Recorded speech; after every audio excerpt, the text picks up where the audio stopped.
देखो सुनो समझो, लोग दुख से मर भी जाते हैं।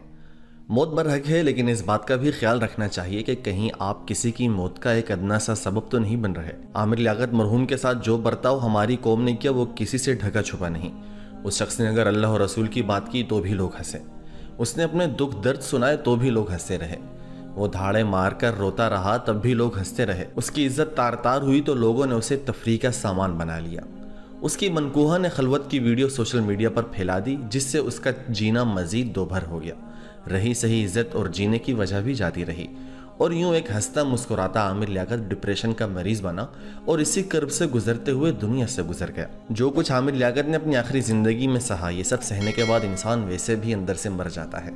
अलबत्ता रूह परवाज होने में वक्त लगता है। हर मशहूर शख्स की जिंदगी की तरह आमिर लियाकत की जिंदगी भी तनकीदों से भरी हुई थी। आमिर लियाकत के दुनिया से गुजरने के बाद भी बहुत से लोग तनकीद किए जा रहे हैं, और तनकीद की वजह जो अक्सर बताते हैं वो उसकी बदअकीदगी को जाहिर करते हैं और कहते हैं कि वो एक बदअकीदा शख्स था। जबकि अगर हम तहकीक करें तो हमें इस बात का अंदाज़ा होता है कि आमिर लियाकत अपनी इब्तिदाई ज़िंदगी में अगरचे चंद बदअकीदगियों का शिकार रहा, लेकिन आखिरी उम्र में अपनी तमाम तर बदअकीदगियों से तायब हो चुका था, और उस तौबा की वीडियोस भी सोशल मीडिया पर मौजूद हैं। इसका हमें एक बहुत बड़ा सबूत हज़रत आयशा रज़ियल्लाहु ताला अन्हा की शान में लिखी हुई किताब के तौर पर मिलता है। इसके अलावा हज़रत शेखैन यानी हज़रत अबू बकर और हज़रत उमर रज़ियल्लाहु ताला अन्हुमा के मुतालिक भी उनके जो नज़रियात थे वो बदल चुके थे। हज़रत आयशा रज़ियल्लाहु ताला अन्हा की शान में किताब लिखने के बाद जो उनके एहसासात हैं, अगर आप उसे बगौर पढ़ते हैं तो आप पर यह बात आया हो जाती है कि वो किसी तरह के रिफ्स का या फिर शियत का शिकार नहीं थे, बल्कि वो एक सुन्नी मुसलमान थे।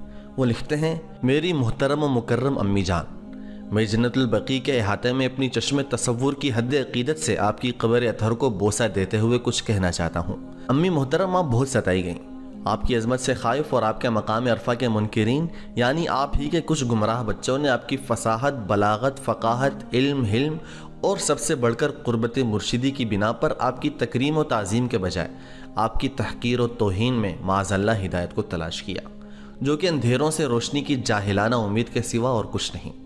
कुरान ने आपको मेरी माँ करार दिया है, और इसी बिना पर औलाद होने के नाते ये मेरी जिम्मेदारी है कि मैं अपनी माँ का मुकद्दमा लड़ूं, आपकी बातों को दूसरा जाविया भी पेश करूं जो मुझे आप ही से मोहब्बत का सबब हासिल हुआ है, आपके किरदार की पाकीज़गी और इफ़्फ़त और असमत की खुशबू से तबर्रे की बदबू को दूर करूं, ताकि रोज़े हशर जब मुझे जहन्नम में डालने का फैसला किया जाए तो आप अपने सरताज और ताज शफात से सजे दुल्हा से ये कह सकें, इस गुनाहगार को अल्लाह से कहकर छुड़ा लीजिए कि इसने मेरी तकज़ीब करने वालों को तहज़ीब से जवाब देकर मुझे आपसे सिफारिश का ज़िम्मेदार बना दिया है, और मैं जानता हूँ कि अल्लाह अपने महबूब की कोई बात नहीं टालता और महबूब अपने महबूब की कोई बात नहीं टालते। अम्मी जान, ये सतरे लिखते हुए आंखें नम हैं, लेकिन फ़ख्र है कि आप मेरी माँ हैं।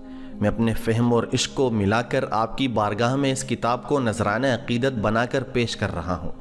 कहीं गलती हो गई हो तो बेटा समझकर माफ़ कर दीजिएगा। अम्मी जान, मेरी इस काविश को कबूल फरमाइए और इसे कबूल करके मेरी अल्लाह के रसूल सल्लल्लाहु अलैहि वसल्लम से सिफारिश ज़रूर फरमा दीजिएगा। आपका ग़ुलाम आमिर लियाकत हुसैन। नाज़रीन, इन सत्रों को पढ़कर कोई भी शख्स ये वाज़ेह तौर पर समझ सकता है कि वो किसी तरह की बदअकीदगी का शिकार नहीं थे। याद रहे, आमिर लियाकत 8 जून को अपने घर में मुर्दा हालत में पाए गए, और आज 10 जून बाद नमाज जुमा उनकी नमाज जनाजा अदा करके उन्हें अब्दुल्ला शाह गाजी के मज़ार में दफन किया जाएगा, जो कि उनके वसीयत के मुताबिक होगा, और पहलू में उनके वालिदैन यानी आमिर लियाकत की वालदा और उनके वालिद की कब्र भी मौजूद है। दुआ है कि अल्लाह आमिर लियाकत मरहूम के साथ रहम वाला मामला फरमाए। आमीन।